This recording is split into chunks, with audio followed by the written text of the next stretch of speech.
आई हम सब genome sequencing के बारे में बात कर रहल छी। ई रोग सब पर नजर राखब में अपना सब के केना सहयोग करे छै आ महामारी के एहि चरण में अपना सब देश सब में की प्रवृत्ति देख रहल छी कि अपना सब के अखनो जीनोम सीक्वेंसिंग जारी राखे के जरूरत छै। प्रणाम आ स्वागत अछि विज्ञान 5 में। हम विस्मिता गुप्ता स्मिथ छी। हम आई बात कर रहल छी डॉक्टर सौम्या स्वामीनाथन से। स्वागत अछि सौम्या। आओ सबसे पहले हमरा सबके बताओ कि जीनोम सीक्वेंसिंग की छै आ अपना सब एकर उपयोग बीमारी सब पर नजर राखब में केना करै छी। अहाँ के धन्यवाद विस्मिता। जीनोम सीक्वेंसिंग एकटा एहन साधन छै जेकर उपयोग वैज्ञानिक सब कोनो भी सूक्ष्म जीव के आनुवंशिक तत्व कोड के देखे या समझे के लेल करे छै, चाहे उ डीएनए हो या आरएनए। आ एहि के लेल हम सब जे अनुक्रमण यंत्र के बारे में बात करे छी उ मूल रूप से पूरा न्यूक्लियोटाइड अनुक्रमण देखाबै छै आ ओइ विशेष जीव के एक पूर्ण आनुवंशिक कोड प्राप्त होय छै। ई अपेक्षाकृत एकटा नया उपकरण छै आ एकरा जन स्वास्थ्य में तेजी से उपयोग कैल जा रहल छै। उदाहरण के लेल खाद्य जनित बीमारी के प्रकोप पर नजर राखय के लेल जखन खाद्य जनित बीमारी सबके एकटा समूह होय छै त अहाँ जानऽ चाहे छी कि ओइ में दूषित करय वाला चीज की छै, ई कतऽ से एले, ताकि अहाँ सुधारात्मक कार्यवाही कर सकी। एहिना जखन अहाँ के कोनो अज्ञात बीमारी के प्रकोप होय छै, उदाहरण के लेल बच्चा सबके एन्सेफ्लाइटिस या मेनिंजाइटिस, जीनोम सीक्वेंसिंग अहाँ के बहुते जल्दी बताबै छै कि उ जीव की छले आ फेर हम सब कोशिश कर सकै छी आ एकरा जोड़ सकै छी या नजर राख सकै छी कि ई कतऽ से आबऽ सकै छै। इबोला उदाहरण के लेल बीमारी के एकटा बढ़िया उदाहरण छै जे एकटा जानवर से मानव में होबे वाला बीमारी छै या अनुक्रमण क के हम सब वास्तव में ई बुझ सकै छी कि इबोला के विशेष मामला कतऽ से एलै या, ई कतेक पाछू जा सकैया कि ई सीधे जानवर से आयल छै या पहले ही से मानव समुदाय में घूम रहल छलै। वास्तव में हम सब जीनोम सीक्वेंसिंग उपयोग मंकीपॉक्स के लेल आ साथ साथे स्थानीय सचरण के बारे में बुझक लेल कर रहल छी। तै जीनोम सीक्वेंसिंग आब एकटा गजब के उपकरण छै या कोनो संक्रामक रोग फैला पर तत्काल प्रतिकार्य करक लेल ई जनस्वास्थ्य विशेषज्ञ सब के लेल एकटा दोसर उपयोगी साधन भेल छै। सौम्या, महामारी के एहि चरण में जीनोम सीक्वेंसिंग के बात केला पर हम सब देश सब में देख रहल प्रवृत्ति केहन छै।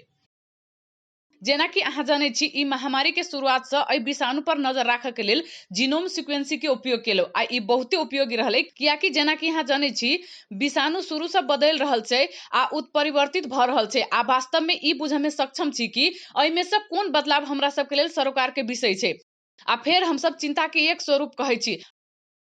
हम सब या तो चिंतित भ जाय छी जखन एहि बदलाव सब के परिणाम स्वरूप विषाणु बेसी संचारित भ जाय छै, तै एक आदमी से दोसर आदमी में बेसी आसानी से संक्रामक भ जाय छै आ एहि के परिणाम स्वरूप आरो बेसी गंभीर बीमारी भ जाय छै या एहि के परिणाम स्वरूप तनाव वास्तव में प्रतिरक्षा प्रक्रिया के दूर करे में सक्षम होय छै। प्रतिरक्षा जे कि एक आदमी लग होय छै आ एहि के लेल समय के साथे साथे हम सब अल्फा बीटा गामा डेल्टा आब ओमिक्रॉन के देखलौ कि विषाणु के गुण बदल रहल छै आ हम सब ओइ रोग के नैदानिक गुण सब के विषाणु के जीनोम सीक्वेंसिंग से जोड़े में सक्षम भेल छी। आ चूंकि वैज्ञानिक एहि सीक्वेंसिंग सब के परिणाम एकटा साझा मंच पर साझा कर रहल छै, तै पूरा दुनिया आब देख सकैए कि स्वरूप सब कतऽ छै, कोन स्वरूप सामने आबि रहल छै आ जन स्वास्थ्य विशेषज्ञ ओइ के आधार पर कार्यवाही क सकै छै। तै एकरा निरंतर केनाइ बहुत जरूरी छै। हम सब पिछला किछ सप्ताह में जांच आ निगरानी आ सीक्वेंसिंग के मात्रा में कमी देखलौ आ तै हम सब विषाणु केहन अवस्था में छै तै बारे में कमे मात्र जानकारी पाबि रहल छी। सौम्या, एहि समय में सीक्वेंसिंग के निरंतरता देनाइ देश सब के लेल किया महत्वपूर्ण छै। सीक्वेंसिंग से प्राप्त जानकारी कतेक महत्वपूर्ण या जरूरी होय छै से हम सब महामारी के दौरान देखने छी।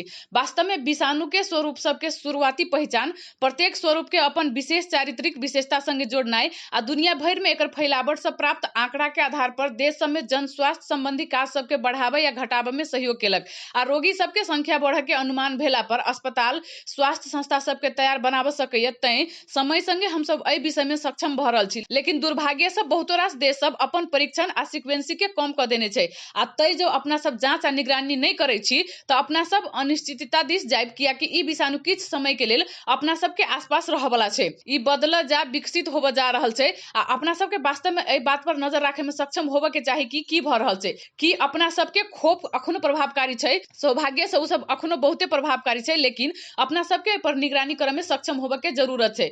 हम इहो कह चाहब कि महामारी के शुरुआत में हमरा सब लग मात्र 1/3 देश छलै जे जीनोम सिक्वेंसी करऽ में सक्षम छलै आ हुनका सब में कतेको बहुतो सीमित संख्या में सिक्वेंसी कर सकै छलै। हम सब बहुत बड़का विस्तार देखने छी आ 2/3 देश सब अपने सक्षम छै, लेकिन दुनिया के नक्शा में अखनो बहुते देश सब एहि बात में पाछू छै आ तै एहि के लेल हमरा सब के ओइ देश सब के क्षमता विकास करऽ पर काम करे के जरूरत छै। आ आरो महत्वपूर्ण बात जे जनशक्ति के विशेष का आंकड़ा सीक्वेंसिंग आ बायो इन्फॉर्मेटिक्स में प्रशिक्षित केनाइ, कियाकि जेना कि हम कहलौ ई मात्र कोविड के लेल नहीं छै बल्कि सब संक्रामक रोग सब के लेल छै। ई जीनोम सीक्वेंसिंग हमरा सब के बहुत रास संक्रामक रोग सब के बारे में जानकारी द सकैया आ जीनोम सीक्वेंसिंग से केना निगरानी कैल जाय, केना सामना कैल जाय आ अपना सब के जन स्वास्थ्य संबंधी प्रतिकार्य सब में केना सुधार कैल जाय तै विषय में बहुत जानकारी उपलब्ध कराब सकैया। अहाँ के धन्यवाद सौम्या। उ छले आइ के विज्ञान 5 में। दोसर बेर तक के लेल सुरक्षित रहू, स्वस्थ रहू आ विज्ञान संग रहू। धन्यवाद।